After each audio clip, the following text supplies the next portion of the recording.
할렐루야.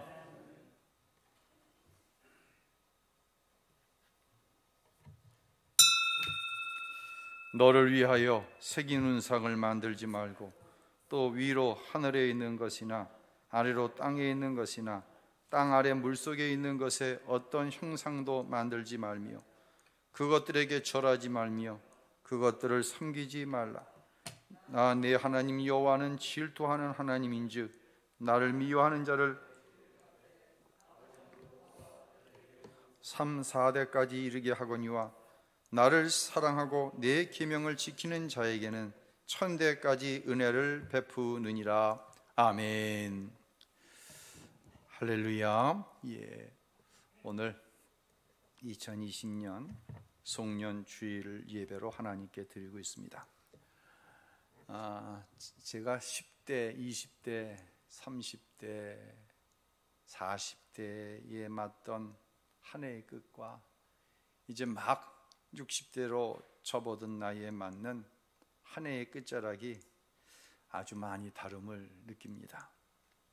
좀 더 나아가 내일에 대한 기대감이 없다고 하는 것이 얼마나 큰 에너지를 빼앗아 가는 것인가를 뼛속까지 느끼는 때입니다. 땀 흘려 노력한 것에 대한 기대감은 고사하고 오늘 하루를 버텨낼 수 있을까 하는 두려움이 온 일상을 덮은 한 해였을 것입니다. 이러한 생각들이 우리의 마음과 생각을 빼앗아 우울함으로 한 해를 마무리하고 있습니다. 과연 내년에는, 과연 내일은 어떠한 희망적인 일들이 우리 안에 있을까? 얼마 전 TV에서 한 인물을 소개하는 특별한 프로가 있었어요. 탤런트 송승환 씨를 아시나요? 저보다 머리는 좀 더 벗겨졌고 탤런트죠. 난타의 제작자로 더 유명하죠. 아시겠어요? 예. 이분이 어느덧 64세가 되었더라고요. 인생에 있어서도 눈이 실명의 위기를 넘기는 그런 위기적인 상황도 넘어섰더라고요. 송승환 씨가 또 유명한 것은 2018년 평창 세계 동계 올림픽 개회식과 폐회식에 총 주관하는 총 감독으로 그 소임을 훌륭하게 치러낸 것으로 또 유명함이 있죠. 이 송승환 총감독께서 개폐회식 일화를 소개하는 장면에 이런 이야기를 하는데 제가 큰 이혼을 받고 또 위로함도 받았어요. 올림픽을 준비하면서 가장 힘들었던 것은 예산 문제였다고 합니다. 2008년에 있었던 베이징 동계올림픽 개폐회식 총 예산이 6천억 원이었는데 송승환 씨에게 주어진 개폐회식 예산은 베이징 올림픽 예산의 10분의 1밖에 안 되는 600억 원이었어요. 고효율, 저비용으로 치러야 할 올림픽이기 때문에 개폐회식이 열리는 평창 올림픽 스타디움의 천장을 없어요. 천장이. 왜냐하면 이건 올림픽이 끝나면 다 어떻게 해요? 철거할 수 있도록 조립식으로 만드는 건물이었어요. 문제는 평창의 겨울 날씨입니다. 2018년 2월 9일 오후 8시에 맞춰진 개막식과 또 2월 25일 오후 8시에 맞춰진 폐막식에 모든 역량이 집중되어 있는 거예요. 과연 평창의 겨울 날씨가 천장 없는 스타디움에서의 개폐회식을 허락할 것인가? 그런 경험이 있으실 거예요. 제주도로 여행 가서 한라산을 올라가는데 올라가지도 못했어요. 뭐가 허락하지 않아서? 날씨가 허락하지 않아서. 어떻게 되었을까요? 총 연습하는 60일 동안 이제 60일을 남겨놓고 계속해서 리허설을 합니다. 이 리허설하는 60일 동안 비나 눈이 오지 않고 강풍이 불지 않은 날이 단 이틀 있었대요. 그 첫째 날이 개회식 날이었고 그 둘째 날이 폐막식 날인 2월 25일 오후였다고 말하였습니다. 얼마나 감격스러웠을까요? 그 감격에 대해 송승환 총감독은 이렇게 고백합니다. 6,000명의 개표회식을 준비하기 위한 출연진이 최선을 다했더니 하늘이 감복한 결과였습니다. 자기들이 어떤 노력을 했다고 할지라도, 얼마나 많은 돈을 쏟아 부었다고 할지라도 하늘이 날씨를 허락해 주시지 않으면 개표회식은 실패할 수밖에 없었는데 6,000여 명의 출연진들의 최선을 다하는 열심에 하늘이 감복했습니다. 저는요, 송승환 씨가 어떤 종교를 가지고 있는지 모릅니다. 그러나 저는 하나님을 믿는 목사입니다. 하나님이 살아계신지 아닌지도 모르는 사람도 하늘이 감복할 정도로 열심히 준비했다고 고백을 합니다. 저는 이 방송을 보면서요, 저 스스로에게 말하는 메모를 작성을 했어요. 그 메모를 제가 한번 여러분에게 읽어드리도록 하겠습니다. 만약 내가 하나님을 사랑하고 맡겨주신 양들인 우신교회 성도들을 사랑하여 최선을 다했다면 하나님께서 주시는 결과는 정직하게 나올 것이다. 비록 성탄 축하의 밤을 통해 기쁨을 함께 누리지 못하고 성탄절 예배를 정상적으로 드릴 수 없으며 송구 영신 예배에 안수할 수 없다고 할지라도 그 결과는 하나님께 맡기자. 더 나아가 사랑하는 우신교회 성도들이 코로나 팬데믹으로 인해 잠시 만족하지 못한 결과를 얻을 수 있다. 하지만 하나님께서 살아계시기 때문에 맡겨주신 사명을 다하고 주어진 삶에 최선을 다하였다면 반드시 좋은 열매를 거둘 수 있을 것이다. 사랑하는 성도 여러분, 내일에 대한 희망은 우리의 갇혀져 있는 환경과 여건이 좌우하지 않습니다. 오직 전능하신, 오직 저와 여러분을 사랑하시는 하나님의 장중 가운데 있는 줄로 믿으시기를 바랍니다. 그리고 소망을 잃지 않으시기를 예수님의 이름으로 축원합니다. 오늘 저와 여러분이 읽은 본문은 모세가 시내산에서 받은 10계명 중에 제 2계명을 함께 읽었습니다. 그 내용을 보면 우상을 만들지도 말고 섬기지도 말라는 말씀이 있죠. 우상은요, 그 형체가 눈에 보이든 그 형체가 눈에 보이지 않는 정신적이고 영적인 것이든 그 대상이 누구이든 무엇이든 하나님보다 더 사랑하는 것을 가리켜 우상이라고 합니다. 좀 더 나아가 내 생각을 하나님의 생각보다 우선시하는 것, 내 생각을 하나님의 생각보다 더 존중하고 내려놓지 못하는 것까지를 우상이라고 말할 수 있습니다. 하나님은 제1계명에서 모세뿐만 아니라 저와 여러분에게 이렇게 말씀하십니다. 3절을 함께 읽습니다. 너는 나 외에는 다른 신들을 네게 두지 말라. 아멘. 그리고 이 계명을 좀 더 구체화해서 제2계명에서 이렇게 말씀합니다. 5절 읽습니다. 여호와는 질투하시는 하나님이신즉 나를 미워하는 자의 죄를 갚되 아버지로부터 아들에게로 3, 4대까지 이르게 하거니와. 아멘. 어제 내가 우상 숭배를 한 것에 대한 결과를 내일 내 자손들을 통해서 심판하시겠다는 약속입니다. 우상 숭배는 하나님을 미워하는 죄다 라고 강조하였습니다. 반면에 하나님을 사랑하는 사람에 대해서는 이렇게 축복하십니다. 6절을 읽습니다. 나를 사랑하고 내 계명을 지키는 자에게는 천대까지 은혜를 베푸느니라. 아멘. 오늘 내가 어려운 여건 속에서도 하나님 제일주의로 살았습니다.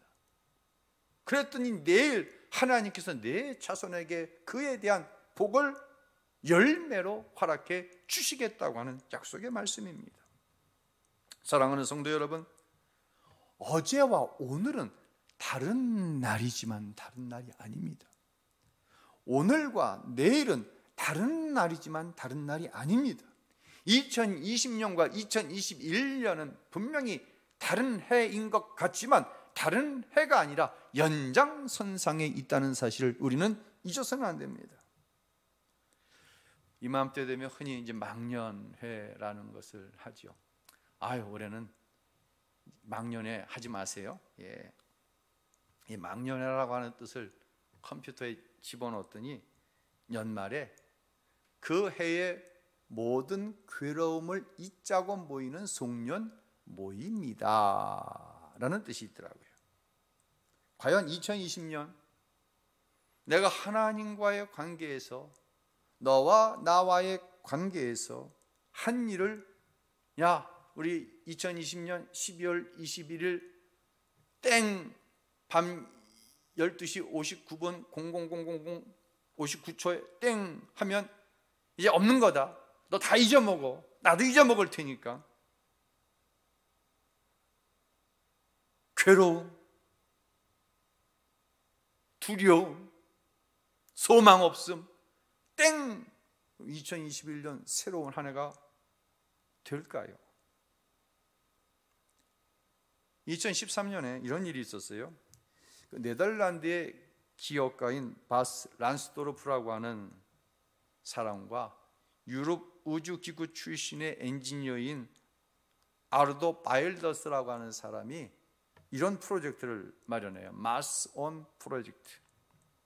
이 계획은요, 지구를 영원히 떠나 화성에 정착할 사람들을 모집하는 프로젝트예요. 화성은요, 지구보다 방사능 수치가 높습니다. 또 중력이 낮아서 사람이 살기에는 적합하지 않습니다. 그런데도 인간이 살 수 있는 가능성을 두고 화성을 개척할 개척자들을 모집하는 거예요. 여러분, 최종적으로 20명이 필요합니다. 2명에 걸쳐서 10번을 보낼 거예요. 이 프로젝트에 몇 명이 신청을 했는지 아십니까? 몇 명쯤 신청했을 것 같아요? 화성에 영원히 가는 거예요. 지구로 못 돌아와요. 몇 명이 신청했을까요? 20명. 조금 더 써봐요.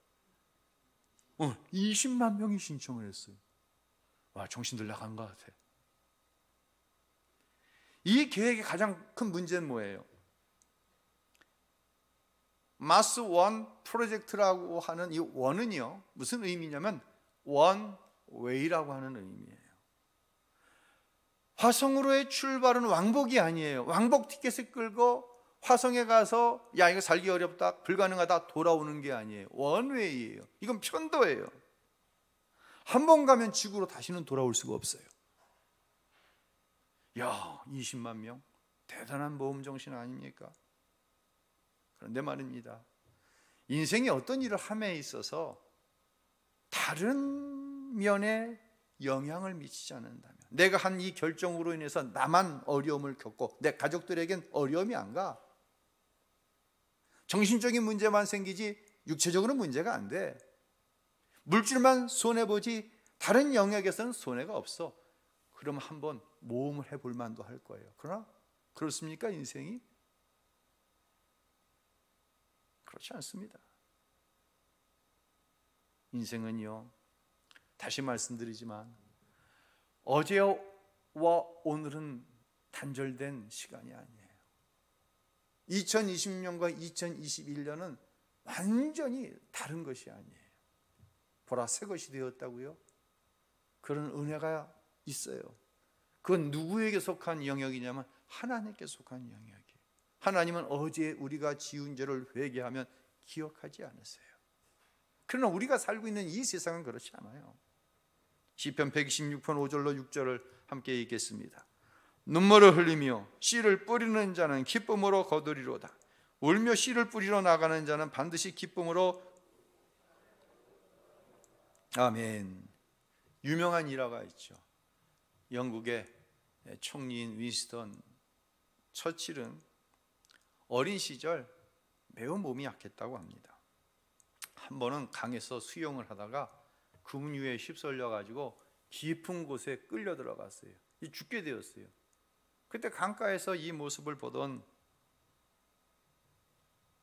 처칠 집의 정원사의 아들이 물속에 뛰어들어서 소년 처칠을 구해 주었습니다. 처칠 아버지가 너무 고마운 거예요. 근데 이 아이가 아주 머리가 비상해. 그래서요, 이 정원사의 아들, 자기 아들을 구해준 이 소년을 의과 대학을 졸업할 때까지 전액 등록금을 지원해 주었습니다. 고마운 마음을 표시한 것이죠. 이제 처칠이 영국의 총리가 되었어요. 한 번은 특별한 임무를 가지고 이란을 방문하게 되었습니다. 그런데 급성 폐렴에 걸려서 양국 간의 현안은 다루어 보지도 못한 채 숙소에서 끙끙 앓고 있었어요. 이 사실을 알게 된 영국 국왕이 폐렴에 대해서는 최고의 권위자인 의사를 이란으로 급파해서 단 하루 만에 처치를 회복시켰습니다. 여러분, 이 의사가 누군지 아세요? 바로 폐렴 치료제인 페니실린을 발명한 플레밍 박사입니다.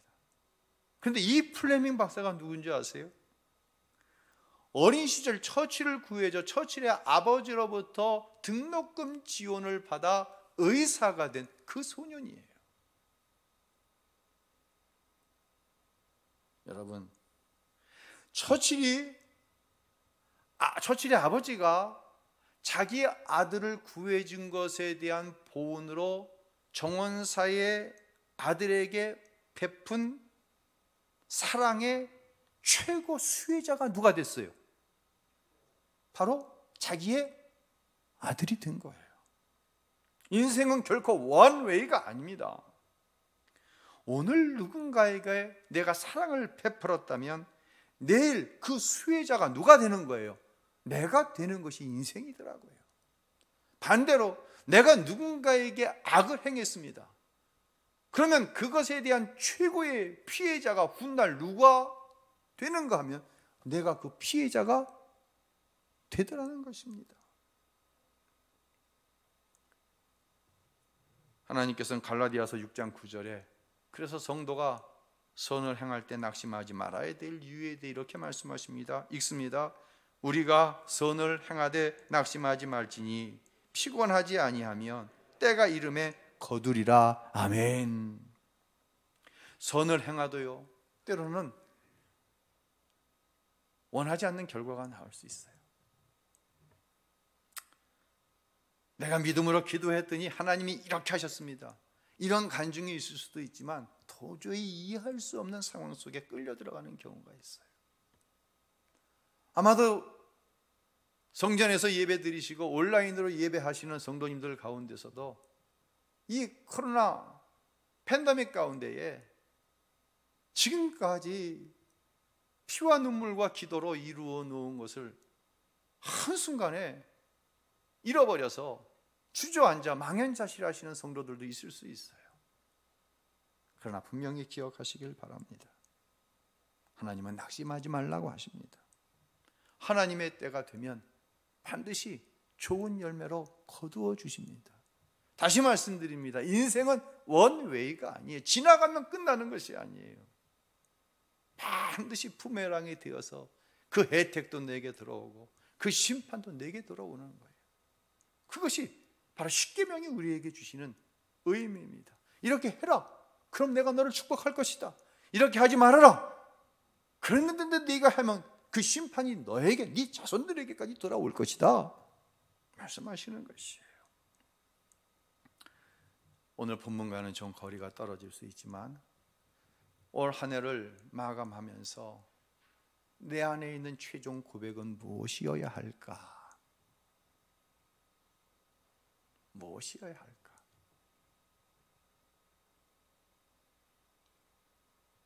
내가 가장 큰 죄인입니다. 모든 것이 하나님의 은혜였습니다. 이 고백이 저와 여러분의 고백이 되었으면 좋겠어요. 자, 우리 베드로전서 3장 9절 함께 읽겠습니다. 악을 악으로, 욕을 욕으로 갚지 말고 도리어 복을 빌라. 이를 위하여 너희가 부르심을 입었으니 이는 복을 유업으로 받게 하려 하심이라. 아멘. 악을 악으로 갚지 마세요. 욕을 욕으로 갚지 마세요. 그것에 대한 보상은 누가 주세요? 하나님께서 주세요. 다시 말씀드립니다. 원웨이가 아니에요. 오늘이 지났다고, 내일이 왔다고, 어제 내가 베푼 믿음의 행위들이 끝난 게 아니에요. 어렸을 때는요, 세상이 흑과 백인 줄 알았어요. 또 그렇게 배웠어요. 세상에는 선한 사람과 악한 사람으로 딱 구별되어 있는 줄 알았어요. 만화 영화를 보면은요, 우주소년 아톰, 아톰 주위에 있는 사람은 다 좋은 사람이고, 아톰 반대편에 있는 사람은 다 나쁜 사람으로 구사했어요. 그렇지요? 우주의 왕자 마린보이, 얼마나 열심히 봤으면 아직도. 마린보이 옆에 있는 사람들은 다 착한 사람이고 반대편에 있는 사람은 다 악한 사람. 동화를 봐도 그랬어요. 이 사람은 처음부터 끝까지 좋은 사람, 이 사람은 처음부터 끝까지 나쁜 사람. 좋은 사람의 끝은 복이고 나쁜 사람의 끝은 반드시 악이에요. 그렇게 배웠어요. 철이 들기 전 대한민국은 좋은 나라고 일본은 나쁜 나라라고 배웠어요. 철이 좀 들었어요. 대한민국 안에도 나쁜 사람들 많더라고요. 일본에도 좋은 사람 있어요, 없어요? 좋은 사람들 많더라고요. 철이 들기 전, 철이 든 후 세상을 보는 눈이 달라지더라고요. 그런데 말입니다, 예수로 거듭난 후에 내 안에 변화가 일어났어요. 이 변화는 세상이 읽을 수도 없고 느낄 수도 없는 변화예요. 그 변화 중에 으뜸되는 변화는 세상에서 가장 큰 죄인이 나라는 사실을 알게 된 거예요. 저는 어려서부터 바르고 모범적이라는 말을 많이 들었어요. 그래서 저는요, 나는 바른 사람이야, 나는 모범적인 사람이야 스스로 자부하며 살아왔어요. 그런데 어느 순간 성령께서 알게 하셨어요. 내가 얼마나 심각한 죄인인가를 말이에요. 나의 어떤 노력으로 인해 선해질 가능성이 단 1도 없다는 사실을 성령께서 나에게 알게 하셨어요. 저는 그 사실을 예수님의 십자가 안에서 알았어요. 로마서 5장 8절을 함께 있습니다. 우리가 아직 죄인 되었을 때에 그리스도께서 우리를 위하여 죽으심으로 하나님께서 우리에게 대한 자기의 사랑을 확증하셨느니라. 아멘. 십자가 아래서 저는 절망할 수밖에 없었어요. 첫째는 내 안에 있는 죄로 말미암아 절망했어요. 둘째는 망할 수밖에 없는 나, 오직 하면 하나님께서 인간의 육신을 입고 우리 가운데 오셔서 내 죄를 대신해서 십자가에 죽으실 수밖에 없었을 거예요. 그 방법 이외에는 없어요. 여러분은 아니에요? 여러분은 아닙니까? 저만 그렇습니까? 여러분은 여러분 스스로 구원받고 하나님 앞에 복을 받을 자격이 충분하십니까? 그렇다고 한다면 여러분은 철이 들었지만 아직도 십자가 아래에는 나아가 본 경험이 없는 거예요. 죄송합니다. 망할 수밖에 없는 나를 십자가 아래에서 보고서도 여전히 부분적인 의를 내세우는 나, 그 잘나빠진 의의를 가지고 누군가를 지적하고 정죄하고 판단하는 나. 우상숭배란 뭐라고 말씀드렸습니까? 내 생각이 곧 하나님의 생각이야. 지난주에 말씀드렸어요. 구약시대 같았으면 벌써 죽었어요. 이 생각을 내려놓지 못하기 때문에 하나님이 내 안에 역사할 틈이 없어. 교만함입니다. 그 잘나빠진 의의를 가지고 하나님께서 예수의 피로 의롭다고 칭하신 내 형제와 자매를 지적합니다. 그 사람이 천국 간다고? 난 그런 천국이라면 안 갈 거야. 여러분, 이게 내 모습입니다.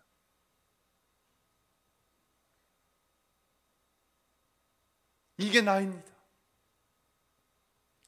예수 안에서 신앙이 깊어지면 깊어질수록 나는 더 이상 죄인이 아니다가 아니라 내가 이렇게 의롭게 되어졌다가 아니라 바울 사도가 자신의 신앙이 가장 깊어진 그때, 가장 성령으로 충만한 그때에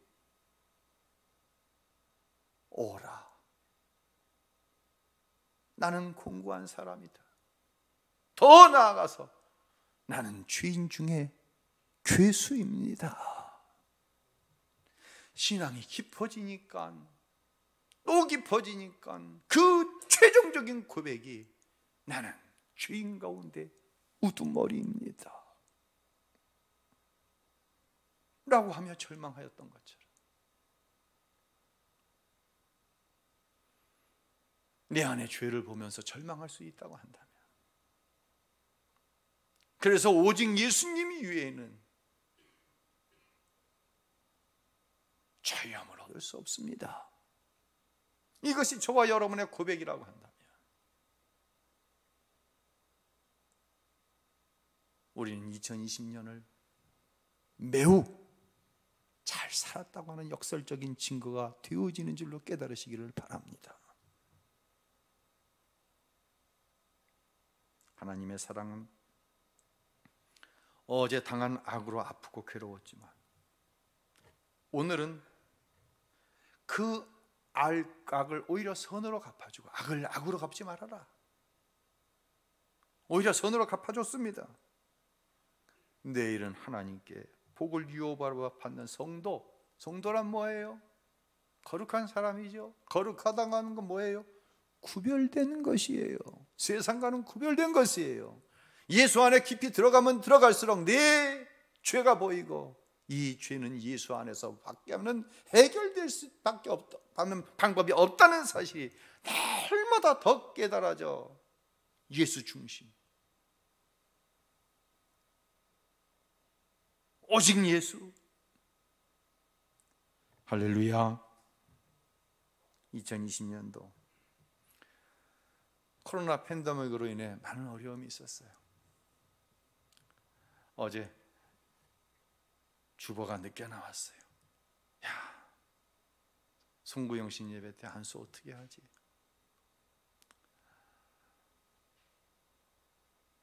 (30여 년) 목회를 하면서요, 12월 31일은요 정말 하나님이 주시는 힘이 무엇인지를 외면적으로 경험하는 날이에요. 걱정도 돼요. 체력적으로 안수를 감당할 수 있을까? 그런데 하나님이 주시는 힘이 뭔지 저는 그 시간 눈에 보이게 경험해요. 육체적으로는 걱정이 앞서지만 내면적으로는 하나님이 주시는 힘을 오늘 나는 또 더디둘 거야. 그런데 안수를 하지 말자고 저는 우리 부교육자들에게 이야기했습니다. 한 사람 정도의, 한 가정 정도의 하면 끝나지만 하고 나서 장갑을 갈아 끼고 또 할 수도 없는 거고, 가까이 있어야 되고 접촉해야 되고, 이 접촉을 또 다른 사람에게 또 옮겨야 되고. 아니다, 안 된다, 하지 말자. 한순간순간의 결정이 너무 힘들어요. 여러분 아마 더 하실 거예요. 그렇죠? 삶 속에 얼마나 많은 갈등과 어려움을 가지고 한 해를 지내오셨습니까? 하지만 기억하시기 바랍니다. 십자가의 은혜 안에서 내가 믿음으로 살았다면, 무엇으로 살았다면? 믿음으로 살았다면. 그래서 2021년 표현은 나는 믿음으로 살리라입니다. 그 믿음으로 살았다면 이 고난 역시 우리에게 또 다른 유익을 주시는 하나님의 사랑이었습니다 라고 반드시 고백하게 될 줄로 믿으시기를 바랍니다. 그런 하나님의 은혜를 힘입어 2020년을 잘 정리하고 2020년의 결과로 주시는 2021년, 하나님께서 우리 모두에게 허락하시는, 죄송합니다, 정정하겠습니다, 다시 말씀드립니다, 하나님이 주신 은혜 안에서 믿음으로 살았다고 한다면 2021년 하나님께서 이루시는 놀라운 축복된 일을 반드시 보게 될 줄로 믿습니다. 그런 은혜의 역사가 우리 우신교회 모든 성도들 안에 있게 되시기를 우리 주님 예수 그리스도의 이름으로 축원합니다. 축원합니다.